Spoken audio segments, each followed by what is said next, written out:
안녕하세요. 생생법률쇼 진행을 맡은 이인경 변호사입니다. 매주 화요일 생생법률쇼에서는 문화, 연예 이슈를 짚어보고 분석하는 시간 함께 하는데요. 권상희 문화평론가 나와 계십니다. 어서 오세요. 안녕하세요. 반갑습니다. 네, 가수 이광조 씨. 오늘 같은 밤 이 네. 주인공이죠. 이광조 씨가 기타리스트 함춘호 씨와 손을 잡고 새 앨범 글로리 데이즈를 발표했다고 하는데요. 이번 신보에서는 함춘호의 따뜻한 기타 선율과 어울리는 포근한 감성이 참 잘 묻어났다 이런 평가를 받고 있다고 하죠. 이광조 씨 팬들한테는 아주 기분 좋은 소식이에요. 음반을 기다리신 분들 들어보시면 참 좋을 것 같은데요. 이번에 10곡이 담겼습니다. 과거에 인기 있었던 즐거운 인생을 비롯해서 또 신곡이죠. 그리워 사랑이란 말이야를 비롯해서 10곡이 담긴 앨범을 낸 건데요. 이광조 씨가 인터뷰를 통해서 그렇게 얘기를 해요. 나이가 들어보다 보니 외로움보다 그리움이 더 커진다라는 거죠. 외로움은 해소가 가능한 감정 같은데 그리움은 결코 해소가 되지 않는다라고 하면서 이 노래에서 담아낸 그리움, 그 그리움의 대상이 사람이라고 표현을 했습니다. 그리고 저는 이광조 씨 목소리가 참 따뜻하다고 느꼈는데 그동안 차갑다는 목소리다 이런 평가를 많이 받았다고 해요. 그래서 이번에는 따뜻하게 부르려고 노력을 많이 했다 이렇게 언급하기도 했는데요. 재밌는 건 사실 이 10개 곡 가운데 사실 이 스트링 파트가 여러 가지 악기들이 쓰이게 되잖아요. 그런데 이 10곡 중에 무려 7곡이 함춘호 씨의 기타와 이광조 씨의 목소리만으로, 그러니까 말 그대로 이 정도면 뭐 이번 앨범 어쿠스틱 앨범이다라고 말씀을 드려도 과언이 아닐 것 같아요. 사실 악기 하나만 가지고 이 노래를 하는 솔리스트가 노래를 하기가 굉장히 어렵거든요. 왜냐하면 피아노 위에 노래 이렇게 있는 경우도 노래하시는 분들이 상당히 부담스러워해요. 악기가 많으면 이 악기가 이 소리의 부족한 부분을 좀 커버해주는 역할을 하거든요. 그런데 악기가 하나면 이 목소리가 가지고 있는 장단점이 고스란히 드러나기 때문에 상당히 부담스러운데 그 작업을 한 겁니다. 그래서 지금 이광조 씨도 인터뷰에서 이번 앨범에 대해서 상당히 뿌듯하다, 그리고 죽을 만큼 노력했다, 노래했다 이렇게 이야기를 하고 있습니다. 이광조 씨가 제가 어렸을 때 굉장히 인기 있었던 가수로 기억을 했는데 그래서 80년대 후반쯤 데뷔하신 분이 아닌가 이렇게 생각했는데 지금 찾아보니까 1976년에 데뷔를 하셨더라고요. 그러니까 내년이면 데뷔 50주년이 되는 겁니다. 그런데 생각해보면 다른 연예인들이 한 50년 정도의 연예계 활동을 하게 되면 노래도 하고 또 연기도 하고 이런 경우가 많잖아요. 또 아니면 사업하는 사람들도 있어요. 그런데 이광조 씨는 지금까지 노래 외길 인생을 걷고 있습니다. 본인이 뭐 게을러서 그랬다 이렇게 이야기를 하고 있는데 그만큼 음악에 대한 애정도가 깊기 때문이 아닌가 이런 생각이 드는데요. 사실 음악으로 엄청난 뭔가를 해내야 되겠다 이런 생각은 없다라고 밝히고는 있지만 50여 년 가까운 시간 동안 음악 외길 인생을 걷고 있다는 것 자체가 제가 생각할 땐 엄청난 일, 대단한 일이 아닌가 이런 생각이 듭니다. 네, 이렇게 따뜻한 소식으로 생생법률쇼 문을 열어봤습니다. 그런데 이번 주에 문학의 연예계에 사건 사고들이 참 많습니다. 저희가 자세하게 좀 짚어보도록 하고요. 지금 이 방송은 유튜브를 통해서도 실시간으로 함께 방송되고 있습니다. 많은 시청 부탁드리고요. 유튜브를 통한 소통의 창구도 활짝 열어두겠습니다. 이 방송 중에 궁금하신 질문들 올려주시면 답도 해드릴 테니까요. 많은 참여 바랍니다. 여러분은 지금 생생법률쇼와 함께하고 계십니다.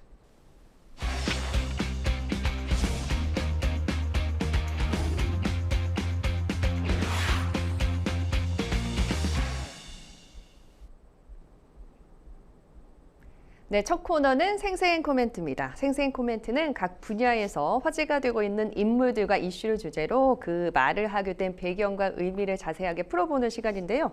매주 화요일은 문화, 연예 분야에서 나온 날렵한 코멘트 분석해 보도록 하겠습니다. 자, 첫 번째 생생 코멘트, 누구의 어떤 말인지 함께 보시죠. 모든 것 해결될 때까지. 누구의 어떤 말일까요? 박나래 씨죠. 매니저 갑질과 불법 의료행위 의혹이 제기된 개그우먼 박나래가 결국 방송 활동 중단을 선언을 했어요. 네, 그렇습니다. 박나래 씨 방송이 이 논란이 불거지고 나서 금요일 나 혼자 산다 그리고 토요일에 이 케이블 TV에서 또 예능 프로그램에 박나래 씨가 고정 출연하고 있었잖아요. 예. 계속해서 편집 없이 출연하고 있는 모습이 보여졌습니다. 그런데 어제 SNS를 통해서 모든 것이 깔끔하게 해결되기 전까지 방송 활동을 중단하기로 결심했다. 이런 내용의 글이 올라왔습니다. 그러니까 은퇴라는 얘기는 하지 않았어요. 예. 모든 것이 깔끔하게 해결되면 다시 방송 복귀를 하겠다. 이렇게 읽히는 목소리입니다. 일단 지금 문제 제기를 한 게 전 매니저 두 사람이잖아요. 예. 그런데 최근까지 매니저들과 만날 수가 없었다고 합니다. 서로 오해가 쌓이고 있던 상황에서 지난 일요일 이들과 대면했다라는 소식을 알렸고요. 예. 이 매니저 사이에 있었던 오해와 불신을 풀 수 있었다 이렇게 이야기를 하고 있습니다. 모든 것이 본인 불찰이라고 생각하고 깊이 반성하고 있다 이렇게 이야기를 한 만큼 자숙의 시간을 갖겠다라는 예. 의미로 활동 중단 선언이 읽힙니다. 그리고 이렇게 활동 중단을 할 수밖에 없는 것 본인 직업 특성과 연관이 되어 있죠. 아무래도 웃음을 주고 즐거움을 줘야 하는 역할을 하는 예능인이다 보니까 출연하고 있는 프로그램들마다 이런 상황에서 출연이 계속된다는 것 민폐가 될 가능성이 있다라는 거죠. 그래서 이번에 활동 중단을 선언했다라는 취지로 이야기를 했는데 일단은 지금 뭐 나 혼자 산다도 박나래 씨의 이 활동 중단 선언에 대해서 지금 중단을 결정했다라는 입장을 발표를 했고요. 예. 그리고 TVN의 신나는 토요일 제작진 역시 이후에 진행되는 녹화부터는 박나래 씨가 함께하지 않는다라고 발표를 했습니다. 예. 또 내년 1월 방송 예정이었던 여행 예능 프로그램이 있었어요. 박나래 씨를 비롯해서 장도연 씨, 신기루 씨, 허한나 씨가 함께 출연하는 프로그램이었고 이 프로그램이 지난달에 이미 녹화를 시작한 것으로 알려졌습니다. 예. 그런데 관련 논란이 불거지면서 촬영 일정이 갑자기 취소되다가 편성이 무산된 상태입니다. 편성까지 무산이 됐네요. 네. 자, 박나래 씨의 이 사건이 어떻게 이제 세간에 알려지게 됐는지 보니까요. 그러니까 박나래 씨의 전 매니저 두 명이 지난 4일이었죠. 박나래 씨로부터 폭언과 특수상해 등 이제 직장 내 괴롭힘을 당했다. 아무래도 이러한 것들로 소송을 제기하기 전에 이제 본안 소송 전에 서울 서부지법에 부동산 가압류를 신청을 했었다고 하거든요. 네. 이 부분에 대해서도 좀 자세히 짚어주실까요? 일단 1억 원가량의 부동산 가압류 예. 신청을 소송 전에 먼저 한 이유를 이렇게 밝혔습니다. 그러니까 그 돈을 못 받을 가능성이 있다라는 거죠. 예. 왜냐하면 매니저들이 봤을 때 박나래 씨가 재산 은닉할 가능성도 배제할 수 없기 때문에 먼저 부동산 가압류부터 했다는 게 매니저 측의 입장입니다. 예. 갑질 의혹에 대해서 조금 자세히 설명을 해드리면 재직 기간 동안 직장 내 괴롭힘, 특수상해, 대리 처방, 진행비 미지급 이런 피해들을 호소한 거예요. 박나래 씨에 대해서 부동산 가압류뿐만 아니라 1억 원 상당의 손해배상 청구 소송도 예고를 한 상황입니다.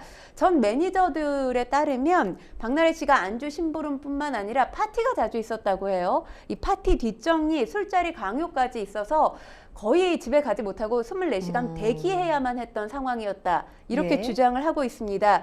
게다가 박나래 씨뿐만 아니라 가족 일들까지 맡기면서 가사 도우미 역할까지 해왔다라는 거죠. 예. 그리고 이 매니저 두 사람 가운데 한 사람이 술을 마시지 못한다고 해요. 그 이유 때문에 폭언을 듣고 화가 나서 던진 술잔, 그러니까 박나래 씨가 예. 던진 술잔에 상해를 입었다는 주장도 펼쳤습니다.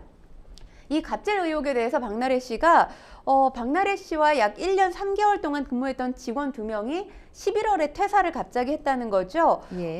그리고 퇴직금을 정상적으로 지급을 했다라는 입장이었는데 퇴직금 수령 이후에 해당 매니저들이 추가로 회사의 전년도 매출의 10%에 해당되는 금액까지 요구했다라는 게 박나래 씨 측의 입장입니다. 예. 일단 양측이 쌍방간에 지금 고소 고발이 이루어지고 있는데요. 그 박나래 내용도 씨도 이제 고소나 고발이 있었군요. 네, 측에서도. 그렇습니다. 예. 그 내용도 덧붙여서 말씀을 드리면 박나래 씨 측이 전 매니저 A 씨와 B 씨를 공갈미수 혐의로 용산경찰서에 고소한 상황입니다. 예. 이들은 허위 갑질 주장을 바탕으로 이 수억 원가량의 금전을 요구했다라는 것이 지금 박나래 씨 측의 입장이에요.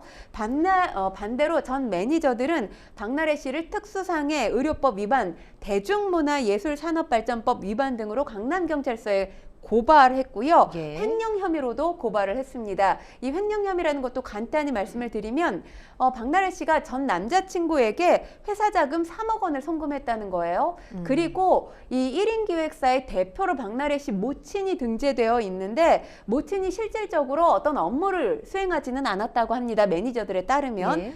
그런데 허위로 등재하고 급여를 지급했다라는 게 지금 횡령 혐의에 포함되어 있는 내용입니다.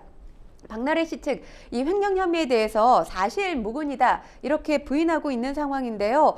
일단 박나래 씨가 예. 아까 제가 말씀을 드렸지만 매니저들과 만나서 오해를 풀었다, 불신을 풀었다 이렇게 이야기를 했지만 사실 뭔가 오해를 풀고 서로 화해를 했다면 고소취하가 그 다음에 이루어져야 될 일이잖아요. 아직까지 고소취하가 이루어졌다 이런 소식은 들리지 않고요. 지금 고소고발이 접수된 경찰마다 이 관련 사안에 대해서 들여다보고 있는 상황입니다. 예, 그러니까 좀 정리를 하면 전 매니저 이제 2명이 형사 사건으로 이제 고소도 진행을 한 것 같고, 네. 뭐 의료법이다, 대중문화산업법 위반 등으로 이제 형사 고소도 진행을 했고, 이제 민사적으로는 내가 손해가 이만큼 있으니까 네. 이제 배상을 좀 해달라라고 하는 이제 본안 소송을 제기하기 전에 재산은 은닉할 수도 있고 그 돈 내가 못 받을 수 있으니까 이 부동산의 가압류를 먼저 신청하겠다라고 해서 그게 이제 받아들여진 모양입니다. 그리고 박나래 씨의 입장에서도 공갈 미수다, 이거는 공갈이다, 이제 돈을 금전적으로 요구를 했기 때문에 이 부분에 대해서 이제 고소가 이제 들어간 것 같고요. 자, 그리고 이제 전 매니저라고 했는데요. 이제 현 매니저는 아닌 것 같아요. 네. 그리고 박나래 씨가 그 한 번 뭐 소속사를 옮겼던 적이 다고 저는 알고 있는데, 그러니까 그 전 회사 사람들이 아니고 나와서 같이 박나래 씨와 이제 같이 이제 이동을 했었던 그 매니저들 사이에서의 갈등이라고 저는 이제 알고 있거든요. 맞습니다. 예. 그러니까 박나래 씨가 이전에 있었던 소속사에서 함께 일했던 매니저들이 아니고요. 따로 본인이 1인 기획사를 차린 지는 꽤 된 것 같아요. 어머니가 그렇군요. 대표로 있고요. 예. 그런데 먼저 있었던 소속사와 결별을 한 건 지난해쯤이었고요. 지금 그러니까 박나래 씨 1인 기획사에 소속이 돼 있는 거죠. 예. 1인 기획사에 소속이 돼 있고 어머니가 대표로 등재돼 있기는 하지만 실질적인 대표 역할은 박나래 씨가 했다라는 게 전 매니저들의 주장입니다. 그렇군요. 그리고 박나래 씨 또 이른바 주사 이모라고 불리는 여성으로부터 이제 수액 주사를 받았다, 그 의료 서비스를 받았다라는 의혹이 이제 제기되면서 불법 의료 논란이 이제 커지고 있습니다. 이제 이게 정상적인 의료기관에서 받았던 거라면 이제 문제가 안 되겠지만 이제 집에서 받았다는 거고요. 그러다 보니까 이제 정부는 필요할 경우에는 행정 조사를 검토한다, 이런 방침까지 지금 밝혔다고 하는데요. 이 가담 여부에 따라서 박나래 씨도 처벌될 수 있겠죠.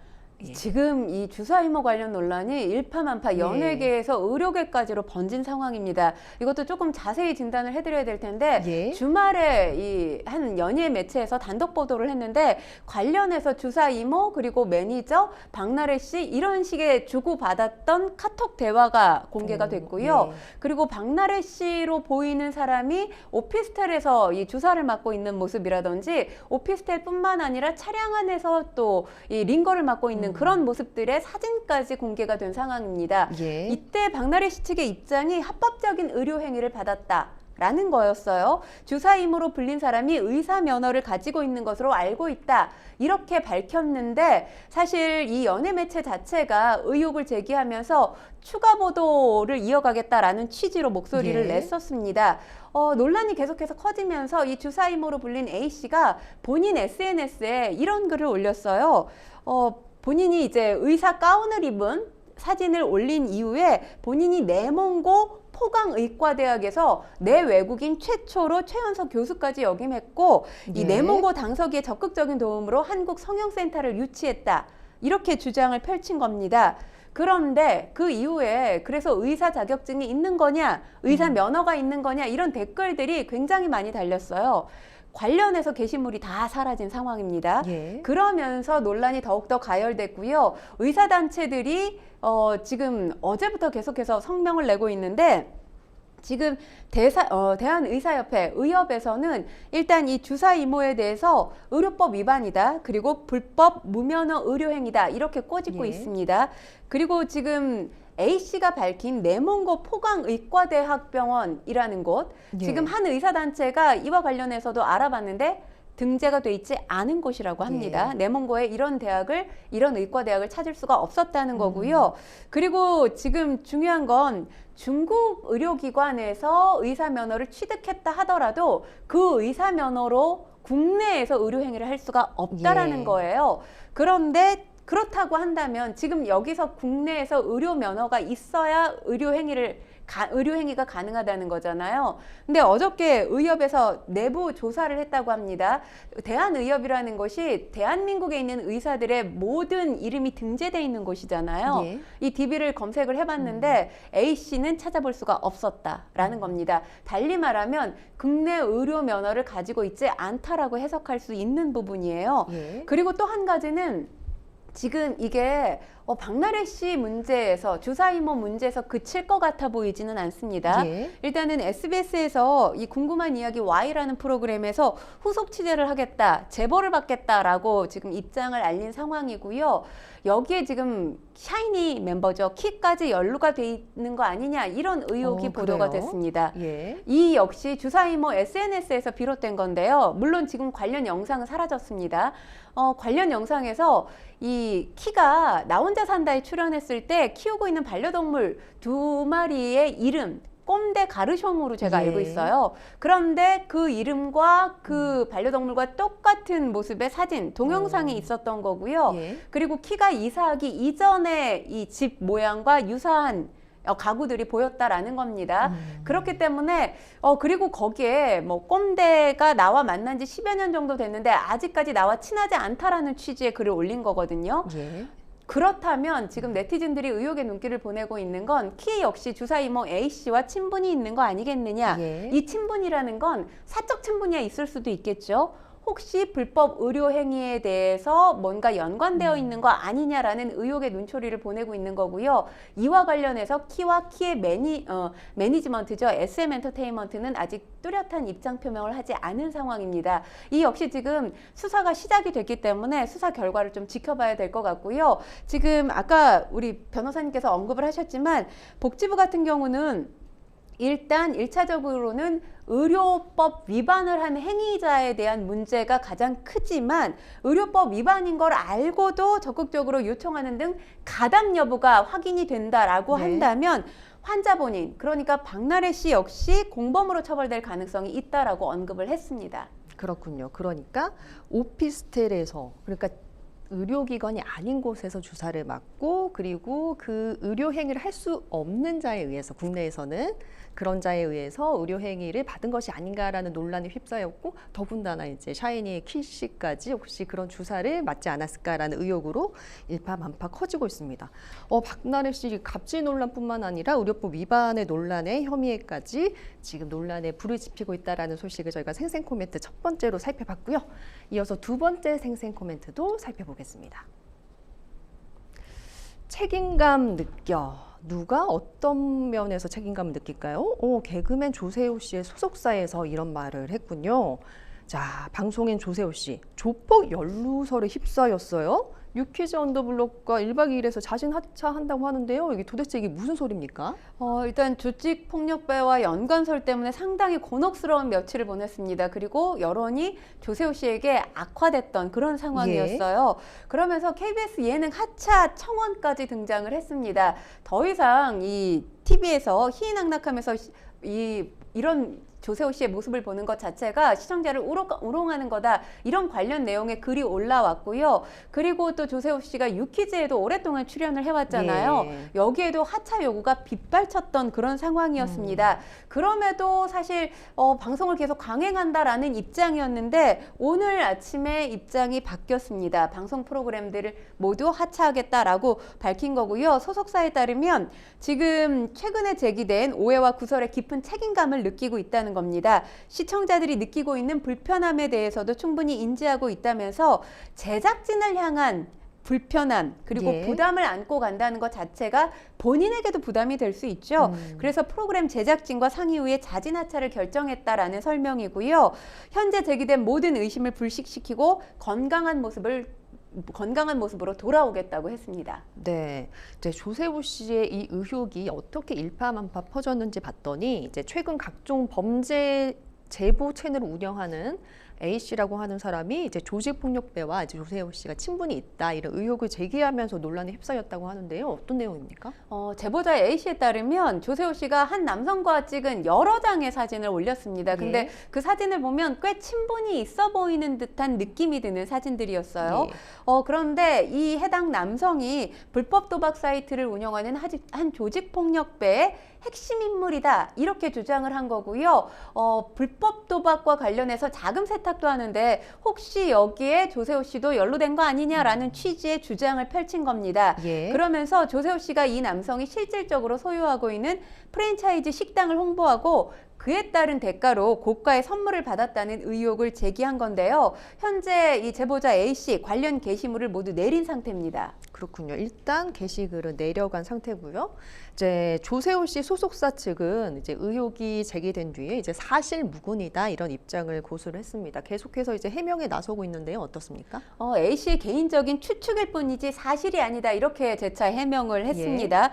또 두 사람 간의 관계에 대해서 행사 과정에서 알게 된 단순 지인일 뿐이라는 게 조세호 씨 측의 입장입니다. 예. 그러면서 지금 이 제보자 A씨에 대해서 소속 아티스트에 대한 허위 사실 적시, 명예훼손, 또 업무방해 등 범죄 행위에 관해서 민형사상 법적 대응을 적극 검토하겠다라고 밝혔는데 오늘 입장이 조금 더 이 강도가 높아진 것 같습니다. 예. 이번 사안에 대해서 보다 엄중하게 대응하려 한다라는 게 지금 소속사의 입장으로 전해지고 있는데요. 실추된 이미지 회복을 위해서 법적 대응 향후보다 더 신속하고 강경하게 진행해 나가겠다는 게 조세호 씨 소속사 측의 입장입니다. 네, 조세호 씨가 이제 조직폭력배와 연루됐다라고 하는 이 설을 제기한 A 씨가 이제 추가 폭로를 하겠다 이렇게 예고하기도 했다가 안 하겠다. 다시 이제 그 말을 거둬들였다는 얘기도 있고요. 앞으로 파장이 계속 이어질 것 같은데요. 요게 사실관계를 좀 정리를 해주시고 앞으로의 파장도 좀 말씀해 주시죠. 그러니까 어제까지 네. 나왔던 제보자의 입장을 말씀드리면 오늘부터 9일부터거든요. 오늘부터 하나씩 진실이 승리할 때까지 싸우겠다. 그러니까 뭔가 본인이 관련 증거를 갖고 있는 것처럼 이야기를 예. 했어요. 그래서 그 증거를 하나하나 끄집어내겠다 이런 취지로 이야기를 했습니다. 또 도박 자금 세탁에 대해서 제보받은 게 많아서 그걸로 한번 올려보겠다라고 하면서 조세호 씨에게 법적 대응 운운하지 말고 해명부터 해라 이런 취지의 목소리를 낸 거거든요. 그런데 조세호 씨가 자진하차하겠다라는 보도가 나오자마자 추가 폭로 중단하겠다라는 입장을 표명했습니다. 그러니까 이번 사안에 대해서 이 조세호 씨의 태도와 책임에 대해서 높게 평가한다라는 취지의 목소리를 낸 거예요. 향후 조세호 씨와 관련돼 있는 자료들 외부로 공유하지 않고 개인이 그러니까 본인이 보관하겠다 이렇게 이야기를 했습니다. 그리고 지금 소속사가 강경한 입장이잖아요. 법적 대응하겠다라는 네. 겁니다. 그에 대해서도 법적 절차가 진행이 될 경우에 자신이 가지고 있는 제보와 자료들을 검토할 거다 이렇게 강조했습니다. 예. 조직폭력배와의 친분을 넘어서서 연루됐다는 의혹에 휩싸인 조세호 씨의 소식까지 저희가 알아봤고요.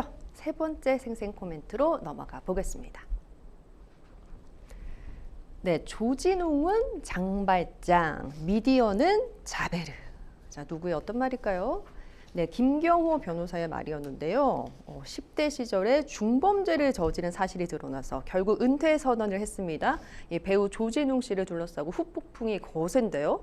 이 변호사가 앞서 보셨죠. 조진웅의 소년범 전력을 처음 보도한 매체를 소년법 위반 혐의로 고발을 했고요. 이 조진웅 씨를 장발장에 비유를 하면서 옹호하기도 했습니다. 네, 예. 이 변호사 주장 좀 말씀을 드리면 일단 이 미디어와 기자가 소년법 제70조를 위반했다. 이 혐의로 지금 고발했다라는 내용이고요. 미성숙한 영혼에게 다시 시작할 기회를 사회가 어렵게 준 건데 그게 바로 이제 소년법의 취지라는 거죠. 예. 근데 한 연예 매체가 30년 동안 봉인돼 있었던 어떤 판도라의 상자를 뜯어버렸다라는 취지로 목소리를 낸 겁니다. 저널리즘의 탈을 쓴 폭거다. 이렇게 지금 주장을 하고 있고요. 예. 그리고 여러 차례 본인 SNS를 통해서 조진웅 씨를 장발장에 비유하면서 적극적으로 옹호하고 있습니다. 그러니까 다시 연기하는 게 맞다라는 취지의 목소리를 낸 거예요. 장발장이 19년 옥살이 후에 마들렌 시장이 돼서 빈민들을 구조했다라면서 조진웅 씨도 그동안 연기라는 예술을 통해서 대중들에게 위로와 즐거움을 주면서 갱생의 삶을 잘 살았다라는 겁니다. 그러면서 비판하고 있는 대중과 미디어가 21세기의 자베르다 이렇게 주장을 한 건데 저는 이 논리에 예. 대해서 적절한 논리라는 생각은 들지 않습니다. 사실 장발장과 조진웅 씨가 지금 같은 사안은 아니에요. 예. 조진웅 씨 같은 경우는 1994년 이 강도 강간 혐의로 형사재판을 받은 전력이 예. 이제 공개가 된 거죠. 그것과 가족이 굉장히 굶주린 상황에서 빵 한 조각을 훔친 건 같은 범죄 행위다라고 이야기할 수 없는 거고요. 예. 그리고 지금 대중은 조진웅 씨를 옹호할 수도 있고요. 비판할 수도 있어요. 예. 이게 어떤 한 가지의 흐름으로 흘러가는 게 옳다, 그르다 이렇게 얘기할 수 없는 겁니다. 왜냐하면 조진웅 씨가 일반인이었다면 이 사안이 큰 사안도 아니었을 거고요. 알려지지도 않았겠죠.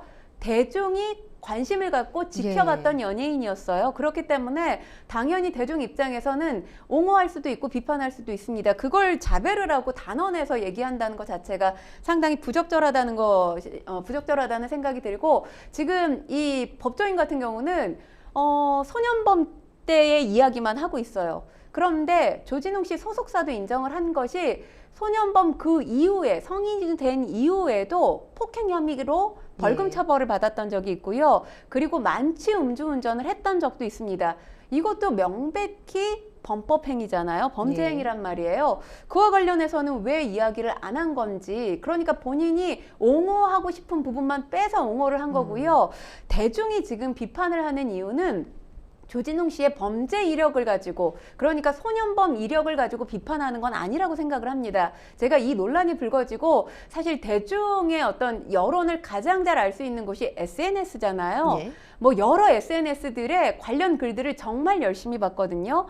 비판에는 그냥 비난하는 사람들은 별로 없습니다. 소년범이니까 더 이상 TV에 나오지 마, 연예인 활동하지 마 이렇게 비난하는 글은 거의 없고요. 거의가 대부분 지금 이 변호사의 글도 보면 피해자와 관련된 내용은 하나도 없습니다.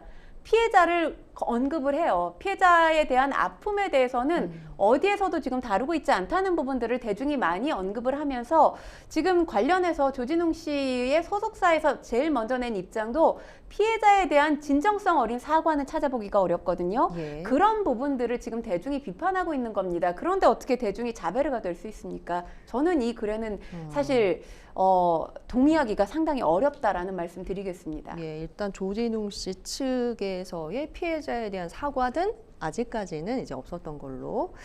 그렇군요. 자, 배우들도 이제 조진웅을 옹호하는 글을 잇따라 올렸다고 하는데요. 뭐 어떻게들 올리고 있습니까? 일단 배우 정준 씨가 예. 상당히 촬영장에서 봤던 조진웅 씨는 성실한 배우였다라는 거죠. 스태프들도 챙기면서 성실한 모습이었기 때문에 이번 일 때문에 연기 생활 그만두고 은퇴를 하는 건 옳지 않으니 다시 연기를 했으면 좋겠다라는 취지의 목소리를 낸 겁니다. 그리고 조진웅 씨를 옹호하는 뭐 대중의 목소리도 마찬가지예요. 예. 배우 생활을 했던 20여 년 동안은 특별한 문제가 됐던 네. 일들이 없지 않았느냐. 그러니까 배우로서의 역할을 최선을 다해서 다 했는데 연기 생활을 더 이상 못 본다는 건 상당히 아쉬운 일이다. 이런 취지의 목소리들 내고 있는데요. 예. 일단 다른 의견들 있다는 것 다시 좀 말씀을 드리면 예. 지금 조진웅 씨의 직업이 아까도 제가 말씀드렸지만 일반인, 뭐 직장 생활을 한다거나 뭐 가게를 차려서 운영을 한다거나 이런 경우라면 전혀 상관이 없어요.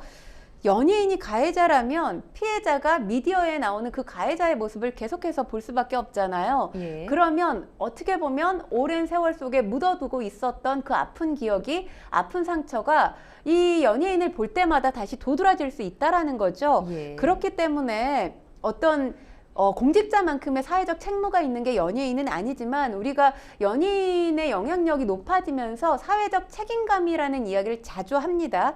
그래서 이 정도의 도덕성 요구를 받는 건 당연하다라는 목소리도 있고요. 그리고 또 한 가지는 형평성에 관련된 지금 문제 제기가 되고 있어요. 요즘에 엔터사들마다 이 K-팝 아이돌들을 선발할 때 학교 폭력이 있는지 없는지 상당히 꼼꼼하게 검증을 하고 있거든요. 그럼요. 학교 폭력은 사실 요즘은 뭐 대학 입시에도 치명적인 것이죠. 그렇죠. 예. 그러니까 아예 교육대 같은 경우는 지원이 불가능한 교육대도 여럿 있습니다. 그런데 지금 이런 경우에 학교 폭력을 과거에 저질렀지만 연예인 생활을 통해서 갱생하고 싶어 한다라는 거죠. 그런 경우는 막아놓고 지금 조진웅 씨 같은 경우는 다시 연예계 활동을 해도 되느냐? 여기에 대해서는 형평성이 문제가 될 수 있다. 이런 예. 의견도 있습니다. 그리고 지금 또 한 가지 이 폭로성 글이 올라왔어요. 한 영화 감독이 본인 SNS에 조진웅 씨를 만난 첫날 조진웅 씨에게 구타를 당했다라는 글을 올려서 지금 또 논란이 되고 있습니다. 이와 관련해서 글쎄요, 저는 뭐 조진웅 씨가 은퇴를 했다고는 하지만 은퇴를 발표한 게 불과 며칠 전이잖아요. 해명이 있어야 된다라는 생각이 드는데, 지금 소속사가 이 의혹에 대해서 은퇴했기 때문에 드릴 말씀이 없다, 이런 입장입니다. 그렇군요. 일단은 답변을 적극적으로 하기보다는 유보하고 있는 상태로 보이네요.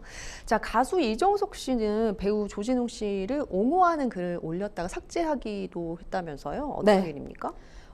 SNS에 올린 글 말씀을 드리면, 연예계 은퇴 왜 그렇게까지 만드냐, 너희는 그렇게 잘 살고 있냐, 세상이 안타깝고 더럽다, 이렇게 올렸는데 예. 뭐 지금 조진웅 씨를 언급한 것도 아니고요. 조진웅 씨에게 비판을 하고 있는 대중을 언급하진 않았습니다. 그런데 이 글이 조진웅 씨가 은퇴 발표 직후에 올라온 글이에요. 그래서 누구를 저격하고 있는지가 분명히 보이는 글이라고 할 수 있습니다. 예.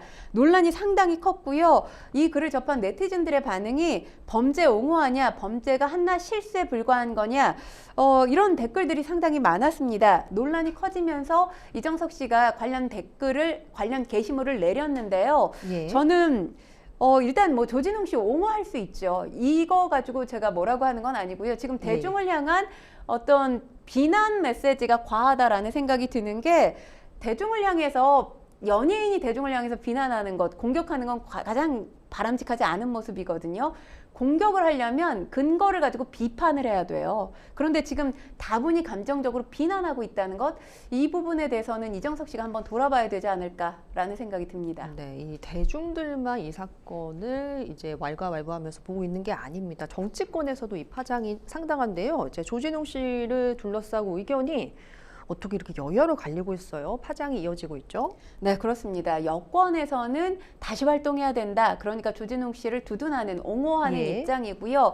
야권에서는 지금 선택적 비호하는 거 아니냐라면서 여권의 이런 입장을 또 비판하고 있는 예. 상황입니다. 나경원 국민의힘 의원 같은 경우는 이 사건과 관련해서 공직자와 이 고위 공무원이 소년기 흉악범죄 전력을 국민이 알 수 있도록 하는 내용의 법안을 발의하겠다, 이렇게 밝히기도 했는데요. 오늘 제가 나온 이 관련된 정치인들의 목소리 가운데 가장 마음에 와닿았던 예. 발언이 있었습니다. 좀 소개를 해드리면, 더불어민주당의 이현주 의원이 관련 예. 사안에 대해서 이렇게 얘기를 했어요.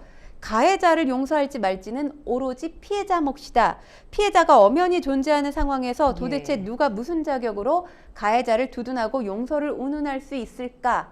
이렇게 목소리를 냈습니다. 그러니까 여권 내부에서 조진웅 씨에 대한 옹호 의견이 지배적이다 보니까 피해자와 관련된 언급은 사실 하나도 없었거든요. 예. 관련 언급을 내놓은 것 같은데요. 지금 사실 뭐 정치권의 이런 공방 외에도 현실적인 문제가 있습니다. 이 현실적인 문제를 짚지 않을 수가 없는데, 조진웅 씨 지금 SBS 같은 경우는 조진웅 씨가 다큐멘터리 녹음을 진행을 했어요. 아, 예. 이미 이 나레이션 재녹음한 상황이고요. KBS 같은 경우도 조진웅 씨가 출연했던 다큐멘터리 유튜브 채널에서 내렸습니다. 뭐 이것 말고도 가장 지금 대중이 기대하고 있었던 작품이 시그널 2였죠. 시그널 2가 네. 내년 6월에 이제 공개 예정이라고 제가 이 시간에도 말씀을 드렸던 적이 있는데 공개가 지금 상황에서 상당히 불투명해졌어요. 일단은 지난 8월에 다 촬영이 끝났던 상황이고요. 지금 후반 작업 중인데 예. 조진웅 씨가 맡은 역이 강력계 형사, 정의로운 강력계 형사 이재한이라는 캐릭터를 맡아서 연기를 했는데 워낙 비중이 크기 때문에 재편집이 거의 불가능한 상황이라고 합니다. 재촬영을 할 경우 지금 워낙 기대작으로 만들었기 때문에 이 촬영에 어마어마한 비용이 소요가 됐다는 거죠, 제작비가. 그래서 재촬영도 사실 쉽지 않아 보입니다. 일단 품위유지 위반 의무로 이 위약금을 문다라고 한다면 출연료의 2배가 넘습니다. 그리고 재촬영에 돌입을 한다라고 한다면 이 비용까지 감당을 한다, 수십억 원 이상의 배상금을 물어야 할 가능성도 배제할 수 없는데 일단 제작진들은 이와 관련해서 지금 구체적인 언급은 하지 않았습니다만 중요한 건 사실 연예인, 배우라고 한다면 대중에게 환상을 심어주는 그런 역할을 하잖아요. 조진웅 씨를 옹호하건 비판하건 간에 그리고 조진웅 씨가 은퇴를 번복하고 다시 배우로서의 삶을 살건 간에 환상을 주기는 새로운 이미지를 창출해 나가기는 조금 어렵지 않나라는 생각이 듭니다. 네, 강도 강간으로 재판을 받았던 전력이 공개가 됐고 은퇴를 선언했던 조진웅 씨에 관한 논란에 대해서 저희가 짚어봤습니다. 지금까지 생생 코멘트 살펴봤고요. 저희는 뉴스픽스로 다시 돌아오겠습니다. 여러분은 현재 생생 법률쇼와 함께하고 계십니다.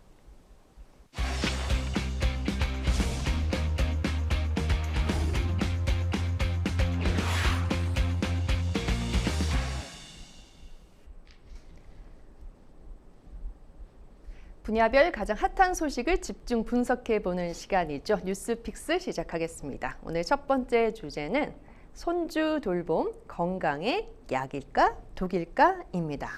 손주를 돌보는 노인이 그렇지 않은 노인보다 노쇠 위험이 더 낮다라는 연구 결과가 나왔다고 해요. 어떤 네. 내용인가요? 사실 손주 봐주세요라고 한다면 이 어머님들, 시어머님들의 얼굴 표정이 싹 바뀌는 경우가 있죠. 예. 내가 니들까지 키우고 애까지 또 키워야 되니 이런 반응들이 많아요. 그런데 또 어느 경우는 무조건 낳기만 해라. 내가 다 키워줄게. 이런 또 어르신들도 있습니다. 예. 그러니까 누군가에게는 가족을 위한 헌신이고 누군가에게는 남은 나의 인생에 대한 의무가만이야. 이렇게 반응을 한다는 거죠. 예. 그런데 재미있는 연구 결과 좀 말씀을 드리면 손주를 보면 뭔가 좋은 것들이 많다라는 연구 결과예요. 정확하게 또 조금 자세하게 짚어드리면 이 연구가 2006년 한국 고령화 연구 패널에 참여한 노인 8,700여 명을 14년 동안 추적 관찰한 네. 그런 결과입니다. 일단 노쇠 발생 위험이 비돌봄 그룹에 비해서 돌봄 그룹 22%가량 낮은 것으로 파악이 네. 됐고요. 그리고 또 중요한 건 이 손주 돌봄이라는 게 한국 여성 노인에게 삶의 의미와 또 일상 활동 등을 제공해서 신체적으로 또 정신적으로 활력을 유지하는데 도움을 준다라는 겁니다. 그러니까 일의 보람을 좀 느낄 수 있게 해줬나 보네요. 그렇죠. 네. 그리고 누군가에게 사실 나이 먹을수록 내가 누군가에게 필요한 존재일까라는 물음표가 생기게 되잖아요. 그런데 여기에 확실히 답을 해준다는 거죠. 네. 누군가에게 필요한 존재이고 또 당연히 아이를 키우게 되면 움직임이 기본이잖아요. 많이 움직이면서 근력 유지에도 도움이 된다라는 겁니다. 근력 유지에도 도움이 되는군요. 네, 연구팀은 그런데 손주 돌봄이 항상 긍정적인 결과만 가져오지는 않는다라고 했습니다. 이제 돌봄 시간이 과도하거나 또 이제 원하지 않는 돌봄을 하는 경우에는 이제 신체 피로나 스트레스를 받을 수 있다. 뭐 이런 건데요. 어떻습니까? 그렇죠. 우리 손주 내가 키워줄 거야 해서 내가 원해서 하는 거면 내 삶에 활력이 되겠지만 활력이 되면서도 육체적으로는 힘든 경우가 많지 않겠습니까? 그런데 상황에 따라서는 부담이 된다는 거죠. 말 그대로 아까도 제가 의무감이라는 의무라는 표현을 썼는데 의무가 된다면 그걸 즐겁게 하기는 어렵잖아요. 부담이 된다는 건데 그러니까 적당한 강도에서 손주 돌봄이 이루어져야 활력이 될 수 있다는 겁니다. 돌봄이 단순한 노동이 아니라 가족 안에서 역할 수행으로 받아들일 때 심리적 만족감도 높다는 게 이번 연구 결과 중에 한 축입니다. 뭐 적절한 강도도 중요하겠지만 적절한 용돈도 아, 또 그렇죠. 중요한 게 그게 아닌가 매우 중요하죠. 강도보다 싶습니다. 용돈이 더 중요하죠. 네, 이렇게 손주 돌봄이 이게 사회 전반에서 중요한 화두로 이제 떠오르면서 이제 지자체들도 이제 할아버지 할머니의 역할을 이제 공식적으로 좀 인정을 해주는 방향으로, 그러니까 좀 용돈을 더 드릴 수 있는 이런 방향으로 정책을 좀 넓혀가고 있는데요. 어떻습니까? 현재 이 조부모 돌봄 수당을 지급하는 곳이 서울과 광주를 비롯해서 지자체 7곳입니다. 조금씩 차이는 있지만 이제 조부모를 포함한 사촌 이내 친인척 또 이웃 주민이 돌봄을 제공할 경우에 관련해서 이제 돌봄 수당이 지급되는 예. 건데요. 그런데 돌본다고 이걸 다 주는 거 아닙니다. 지금 조건이 나오고 있죠. 중위소득 150% 이하의 영아 가정을 예. 대상으로 하고요. 월 30만 원을 최대 언제까지냐? 13개월까지만 지원이 됩니다. 그렇기 때문에 이 서울형 아이돌봄비만 보더라도 이 기준 충족하기가 어렵고요. 어떤 지자체 같은 경우는 관련 교육 이수까지 해야 비용을 그렇군요. 받을 수가 있습니다. 예. 그래서 실효성이 떨어진다는 지적이 많은데 사실 손주를 요즘에 할머님 할아버지들이 이렇게 얘기해요. 오면 반갑지만 가면 더 반가운 존재야 이렇게 얘기하잖아요. 그렇게 얘기하시는군요. 네, 예. 많습니다. 그런데 일부 선진국에서 손주 돌봄 휴가까지 도입을 하고 있어요. 그만큼 손주 돌봄의 어려움에 대해서 인정을 해주고 있다는 거죠. 이 황혼 육아의 무게를 좀 덜어줄 수 있는 정책적 배려가 좀 더 필요하지 않나 이런 생각이 듭니다. 네, 그러니까 결국에는 적절한 범위 안에서 손주 돌봄이 이제 이루어져야 되는 것인데요. 이제 손주 돌봄이 이제 노년의 신체 그리고 정신적인 건강을 지키는 데 이제 도움이 될 수 있도록 어떤 것들을 좀 체크해 볼 수 있으면 좋을까요? 세 가지 꼭 체크하라고 예. 전문가들이 이야기를 하고 있는데요. 일단 이 손주를 돌보는 일이 나에게 부담이 되는 일이 아닌지 체크를 하고요. 예. 둘째는 돌봄 과정에서 내가 의미와 즐거움을 찾을 수 있는지 네. 체크를 하는 게 중요하고요. 또 세 번째, 가족 간의 관계 돌보면서 깨지는 경우, 갈등이 생기는 경우도 예. 많다고 해요. 이 가족 간의 관계가 건강하게 유지되고 있는지 반드시 체크를 하시는 예. 게 좋고요. 그리고 지금 손주를 돌보는데 가장 저는 좋아 보이는 게 일정 시간 돌보고 퇴근하는 형태라고 생각을 해요. 예. 아니면 집안에서 하루 종일 돌보게 되면 아이 이외에 내 삶이 없어지게 되잖아요. 그래서 적절 범위를 판단하는 것도 중요한데 저강도 연속 돌봄이 최적이라고 합니다. 예. 이게 어떤 거냐면 주 20시간 미만, 그러니까 월화수목 금요일로 따지게 되면 하루에 4시간 정도 그 이상 돌봄을 하게 될 경우에 정신적으로 육체적으로 힘들어진다라는 거니까요. 참고하시면 좋을 것 같습니다. 예, 그리고 또 중요한 부분이 이게 엄마들과의 이제 육아 방침이나 이런 것들이 잘 안 맞는 경우에 또 그렇죠. 어머니 왜 이렇게 하세요? 또 맞아요. 이렇게 하면 또 스트레스가 될 수도 있고 이제 가족 간에 이제 유대 관계가 좀 깨질 수 있으니까 이제 이 부분도 적절하게 잘 체크해 보시면 좋겠습니다. 네, 분야별 가장 핫한 소식을 집중 분석해 보는 뉴스픽스, 이번에는 두 번째 주제로 넘어가 보도록 하겠습니다. 두 번째 주제는 캐대헌의 축포 그늘, 그렇지만 한국은 수익이 영원이다 라는 것인데요. 2025년 콘텐츠 업계에서 K-팝 데몬 헌터스가 진기록을 세웠잖아요. 그런데 이제 한국의 전통 문화와 K-팝을 소재로 했지만 세계적인 흥행까지 할 수 있을까? 좀 퀘스천 마크 물음표였는데 굉장히 이례적으로 성공을 했어요. 그렇죠. 한국적 소재로 보편적인 메시지를 전했다는 점이 가장 눈길을 끄는 건데 뭐 사실 이건 우리가 봐온 성공 공식이기도 해요. 기생충 예. 같은 경우도 아주 한국적인 전형적인 한국의 어떤 주거 형태를 배경으로 해서 빈부격차에 대해서 이야기를 하고 있잖아요. 그리고 오징어 게임 같은 경우도 한국의 전통 놀이를 소재로 해서 자본주의의 어두운 민낯을 드러내면서 전 세계적으로 반향을 일으켰습니다. 그렇기 때문에 한국적인 게 세계에 통용될 수 있다라는 사실은 이미 이 두 개의 작품을 통해서 입증이 된 상황이고 그의 연장선이라고 봐도 무방하지 않나라는 생각이 듭니다. 일단 이 관련 자료들을 보면 예. 2025년 미국 구글 검색어 순위 캐대헌이 2위에 올랐고요. 그리고 넷플릭스 모든 오리지널 시리즈 중에 최다 조회수를 기록했습니다. 최다 조회수 1위가 오징어 게임 시즌 1이었는데 이 예. 기록을 넘어선 거고요. 또 지난달엔 캐대헌의 OST 5곡이 미국 빌보드 싱글 차트 핫백에 동시 진입하기도 했습니다. 여기에 기록이 하나 더 추가가 됐는데요. 지금 오늘 들려온 소식입니다. 골든글러브 내년 1월에 이제 시상식이 열리거든요. 우리 영화 어쩔 수가 없다와 캐대헌 각각 3개 부분 후보로 올라와 있는 상황입니다. 수상 소식까지 이어졌으면 좋겠습니다. 네. 국내 관광에도 영향을 꽤나 미쳤습니다. 지난 9월 서울타워를 찾은 외국인 관광객 수가요. 지난해 같은 기간 대비 50% 이상 급증을 했다고요? 네, 그렇습니다. 지난 9월에 서울타워를 찾은 관광객 수가 79,200명입니다. 그러니까 지난해 같은 기간 대비 50%가량 급증한 건데요. 사실 서울 관광객이 캐대언 때문에 상당히 많이 늘었다는 소식은 저희가 이전에도 분석을 해드렸어요. 중요한 건 이게 반짝 특수효과에 그칠 것이냐, 여기에 대한 물음표가 아직까지 해결이 되지 않고 있는데요. 일단 캐대언이 가져다준 황금 기회를 놓쳐서는 안 된다는 게 여행업계, 관광업계의 목소리입니다. 그런 만큼 이게 또 서울에서만 이루어져서는 안 되겠죠. 지방 관광지 연계로까지 전국 효과가 이어갈 수 있는 어떤 대안책 마련도 필요해 보입니다. 네, 국내 기업도 이 기회를 잘 노리고 있습니다. 캐대현 마케팅에 나서고 있는데요. 농심이 캐대현과 협력한 라면 제품 등을 출시해서 국내외에서 이제 판매하고 있다고 해요. 어떤 네, 소식입니까? 그렇습니다. 그러니까 캐대언의 글로벌 인기에 힘입어서 다양한 콜라보 마케팅을 기업들이 하고 있는 건데요.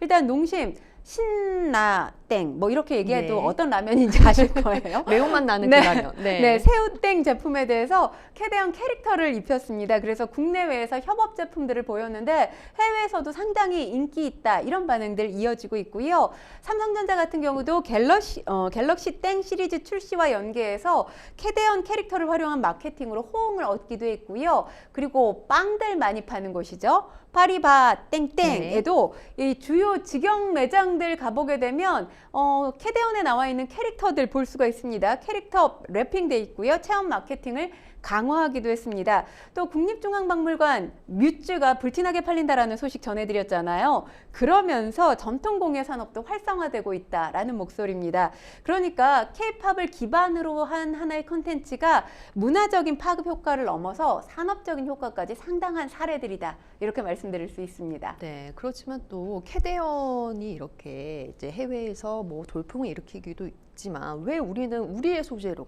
우리의 문화로 이런 것들을 못 만들었나라고 하는 점에서 제도적 노력이 좀 필요하다 이런 지적이 좀 잇따르고 있죠. 그렇죠. 왜냐하면 지금 일본 자본이 들어간 소니픽처스가 제작을 했고요. 미국 넷플릭스가 배급을 했잖아요. 이와 관련된 수익의 대부분은 미국 넷플릭스가 가져갑니다. 그러니까 이게 아무리 우리 전통 문화를 배경으로 하고 바탕으로 하고 있다 하더라도 우리가 가져가는 건 영원이에요. 여기에 대해서 아쉬운 목소리가 나오고 있는데 가장 중요한 건 지금 매기강 감독 5살 때 캐나다로 이주를 했잖아요. 네.